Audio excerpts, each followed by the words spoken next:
Hi everybody, Michelle McClunan, astrologer and life navigator, and I'm bringing you an astrology update for the next new moon, which is happening on the 2nd or 3rd of September.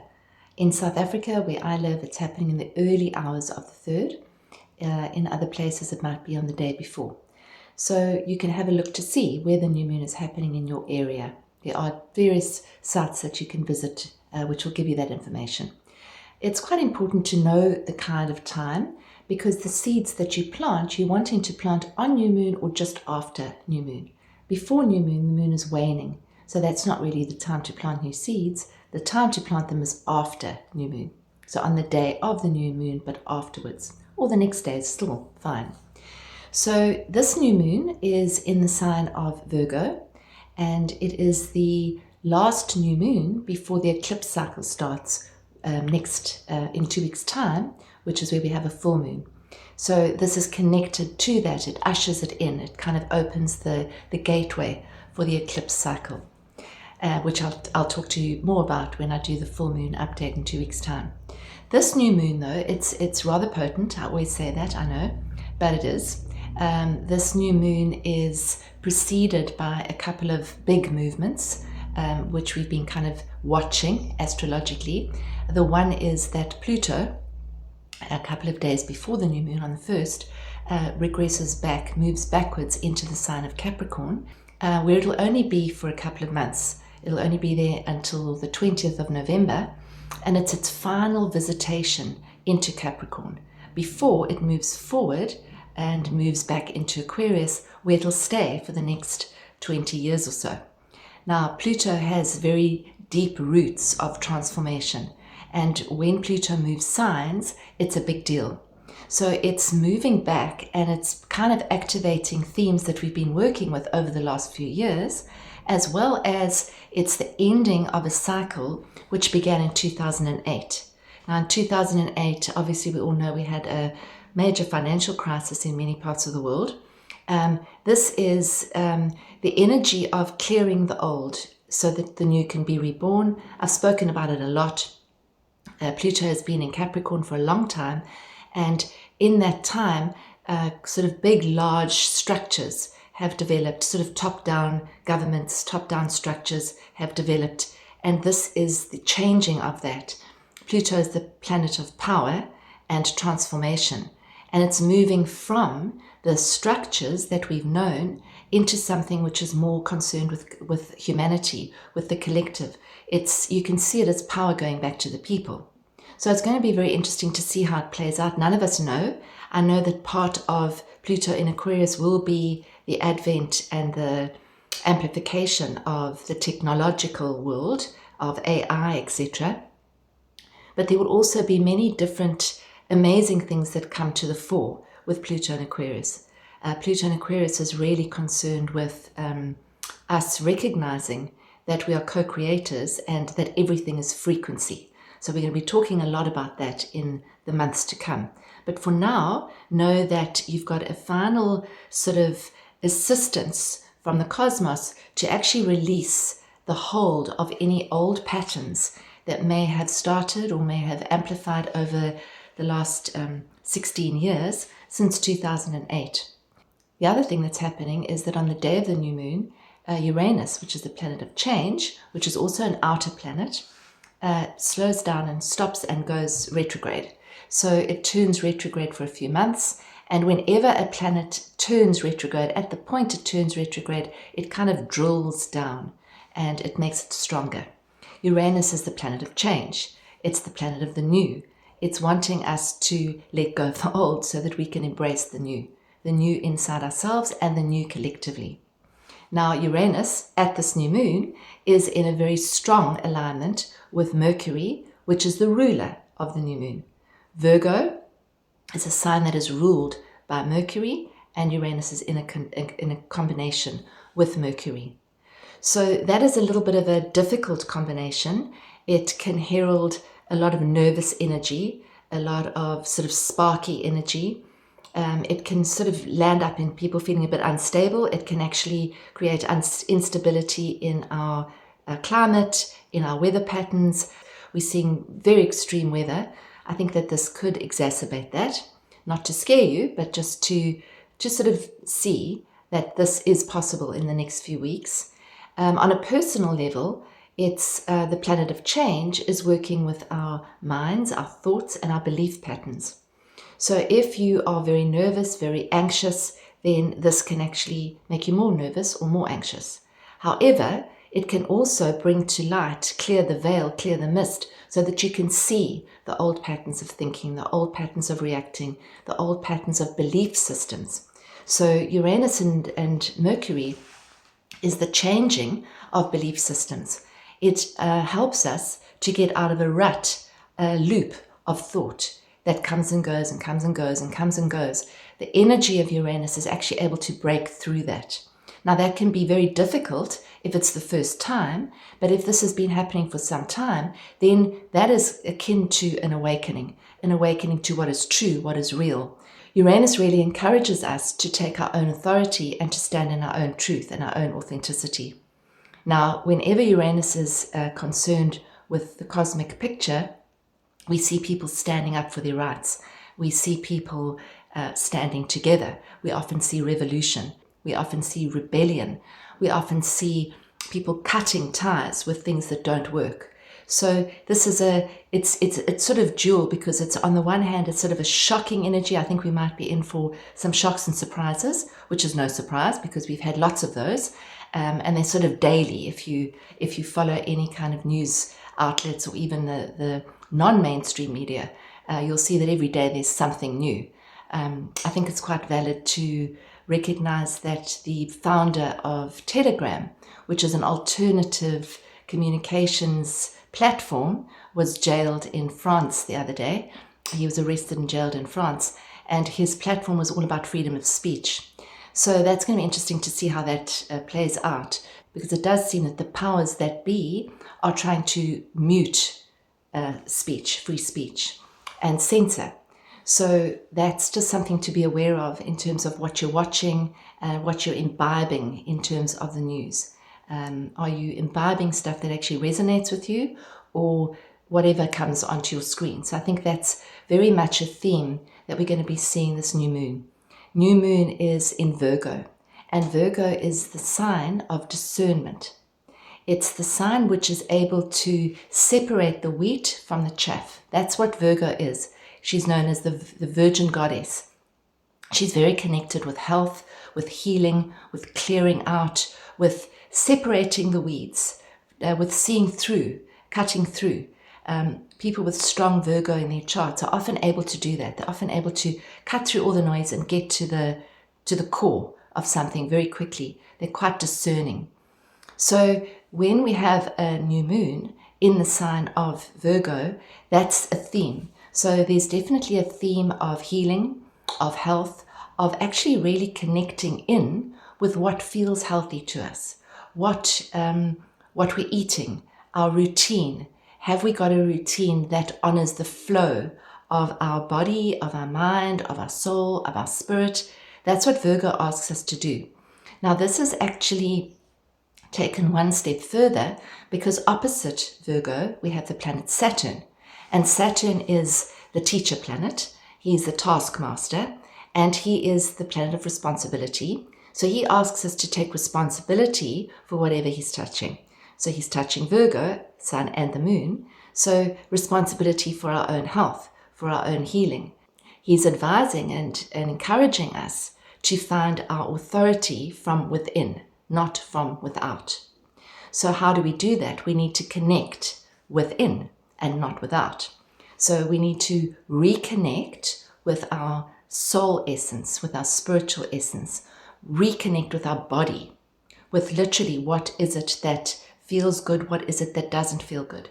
This food that I'm eating, is this food healthy? Does it make my body feel good or not? The coffee that I'm drinking, the tea that I'm drinking, am I drinking enough water? Very important one, this new moon. Am I drinking enough water? Because this is about clearing and detoxing. It's an excellent new moon to detox, to just have a day maybe where you eat fruit or drink lots of water and just give your body a little break. It would be very good to do that on this new moon. So having said that, basically this is asking us to take full responsibility for our health and not to listen to everybody else that tells us what we should be doing with our health. It's also to be very discerning about what we're hearing on the news right now. Many of you might know what I'm talking about in terms of threats of all sorts of dreadful things that are coming our way health-wise. I'd like you to just be more discerning. I would suggest that you be very discerning about what you listen to, and most definitely what you trust and what you don't trust. And really at the end of the day, the only thing we really can trust is our intuition. So this new moon is saying connect with what feels right for you. And you can only do that by clearing and reducing the noise of the very busy mind. Now, I mentioned that Mercury is in this aspect to Uranus. That's busy mind. There's a lot going on. There's a lot in the news. You open your phone, you open your computer, you open anything, and there's just so much stuff out there. I'm going to say, let's take some time to actually just quieten down and listen within. While I was preparing for this video update, the word sacred kept on coming into my awareness, that we need to make life more sacred. And it was very, very interesting because just before I started, I pulled a card which is just about that. So for me, that's a confirmation. And I think that if we ask for confirmations, that's the other part of this, is ask for confirmation if you're unsure about something. So that's a confirmation that we need to make our lives more sacred. We need to focus on the sacred. What is sacred? How do we make lives more sacred? Do we just get up in the morning, do the same thing, blah, blah, blah, going off we go, same thing, same, different day? Or do we actually really connect with each thing that we're doing, making our doing sacred, bringing more being into our day? So, who doesn't want to put their face to the sun and just feel the sun on their face? Who doesn't want to put your feet on the grass and feel the grass beneath your feet, or the water lapping around your ankles on the beach? Or who doesn't want to feel the beauty of and the incredible luxuriousness of soaking in a bath of water if you have that opportunity? So it's to bring the sacred into your life. Light a candle before you do a meditation. Put a little altar together, a little sacred space with a couple of things that really are meaningful to you. Make it sacred, because that then resonates out into the universe. Everything is about frequency. And if we imbue our lives with the frequency that we want to feel, that comes back and it goes out into the field of frequency, of energy. We're energetic beings having a physical experience. So ask yourself this new moon and leading up to this new moon, what feels right for me? I've read that, I've heard that, this one's saying this, but what feels right for me? That's Virgo, it's discernment. And it's not here, it's not, yes, well, this feels right, because in the very next moment, your head is going to tell you something different. Yes, but. So what comes before the but? If I ask you, what feels right for you? Whatever comes up, before you start to bring a but in, that might be it. What feels right for me in this moment? What feels right for me to eat, to do, to say in this moment? What am I focusing my energy on? That's another very strong Virgo theme. There's a lot of focus. Focus, what am I focusing on? Am I focusing on the dreadful stories out there? Am I focusing on the nervous energy that's in the collective? Or am I focusing on the peaceful energy that's in the collective? Am I focusing on peaceful thoughts, positive thoughts?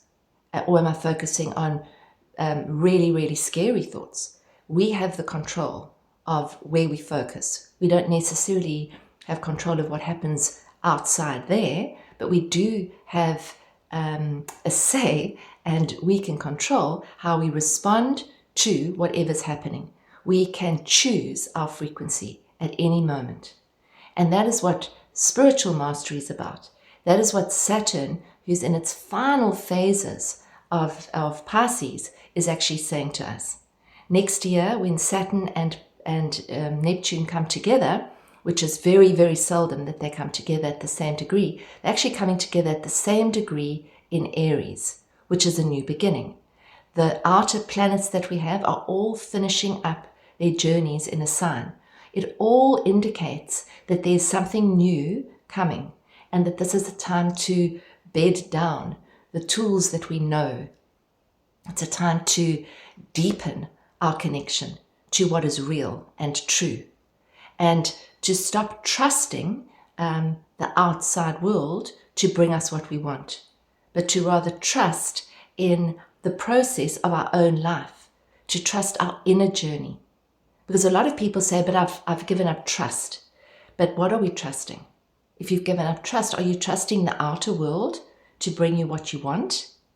Because that might not be happening much right now. So can you rather switch it and say, I trust the process of my life. No matter what is showing up, I honor the process of my life. I honor this feeling that's coming up for me, whatever it is. I give space for it and I honor it, and then I let it go. I honor this moment. I honor the sun on my face. I honor and give thanks for the eyes that I have to see, the ears that I have to hear. I honor the place that I'm in, the people that I'm with. I honor my beingness as well as my doingness. That is the energy of, for me, of this Virgo new moon. If I sort of take everything that I'm seeing, it really is about breaking through the clutter, moving through the clutter. This is a time where illusions are being shattered.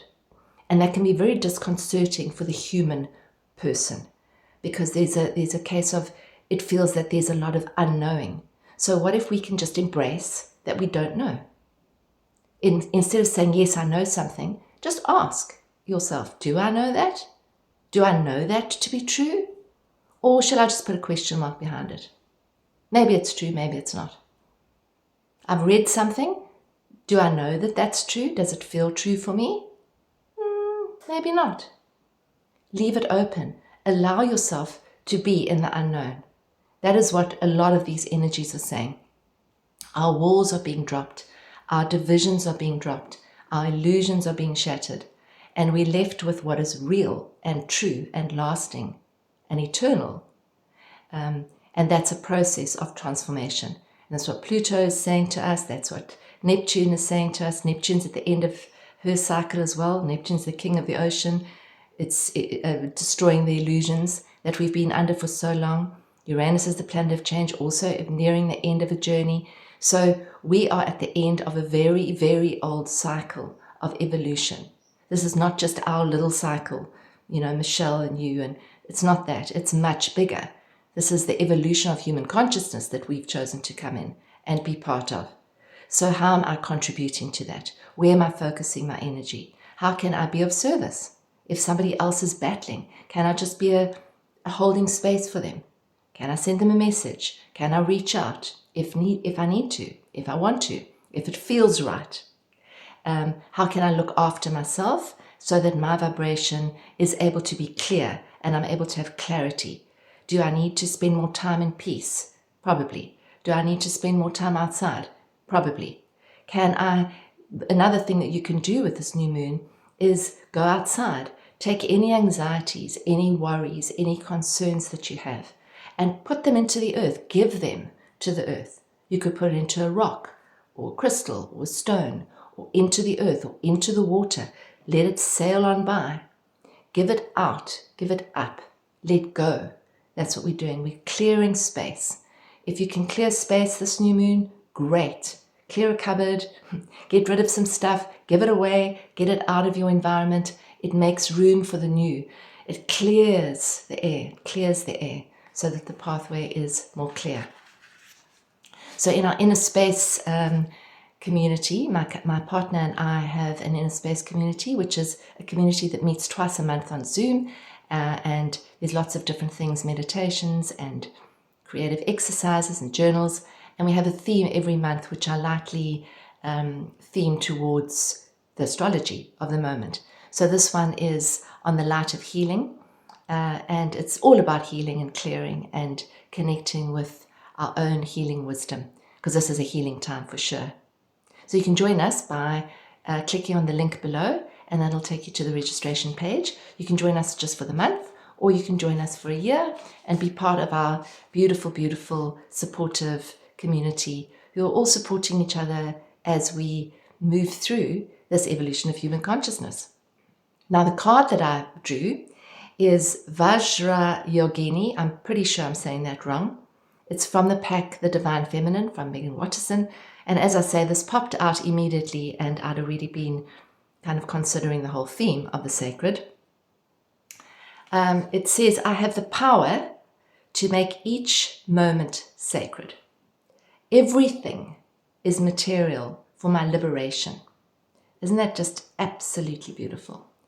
Vajrayogini is the power we all possess to transform mundane experiences into higher spiritual paths.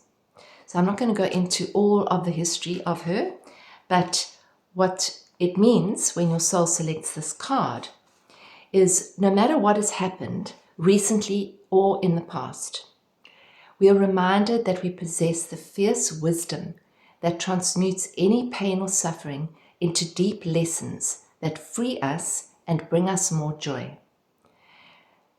She is the call to wake up if we have fallen into that old myth that something or someone outside of us is going to save us. She's here to make it loud and clear that what is within us will save us. We can take this moment right here, right now, to turn everything sacred. The energy is sharp, intense, and uncompromising. She will not let you remain in an illusion or in a disempowered story about who you really are. She wants you to sever your ties to your ego's relationship, to a person or an event in your life, and see it again with the third eye, with the wisdom that can perceive the deeper spiritual path beneath the human drama. This female Buddha is the power we all have in every moment to take a seemingly everyday event, like washing the dishes, or unfortunate occurrence, like some big crisis, and use it for our own enlightenment. That is spiritual mastery. When you can look at something and say, this is challenging, how is it serving me? How is it clearing me? How is it growing me? How is it expanding me? What am I learning from it? That completely shifts it. And it shifts you from being a victim to being a victor. So how can I use it for my own enlightenment? We are reminded that everything is rich material for us to elevate our reality as an embodied soul. So it's very apt for what I've been talking about. The soul voice meditation. Can I see the lesson in the chaos? Can I see the lesson in the chaos? And again, I have the power to make each moment sacred. Everything is material for my liberation. So in the middle of the crisis, in the middle of all the chaos out there in the world, can I find my own center? Can I find the lesson in it? Can I return to what is real and true just in this moment? That's what Virgo is saying. Can I trust the process of my life? Can I trust that this is unfolding the way it's supposed to unfold? Irrespective of what it might look like on the outside, this is your soul's evolution. So there might be difficulties on the human level, but on the soul level, what if everything that is showing up for you is part of your soul's evolution? So I hope that has helped you. If you enjoyed this, please would you like it, because that helps to bring more people to the channel. If you haven't subscribed, you can hit the subscription button and the notification button so that you'll be notified when I post a video, which is usually every 2 weeks. If you would like to see how all these major alignments are working in your chart, if you've had your chart done before, we can do an update or solar return, which is to see what is actually happening and how the planets are aligning with your actual birth chart. And if you haven't had your chart done before, then this might be a good time. I do have a little bit of a waiting list, but you're welcome to contact me and book a session, and those details are in the description below as well. Thank you so much for taking the time to listen, and All the best for the new moon. Plant some beautiful, beautiful seeds.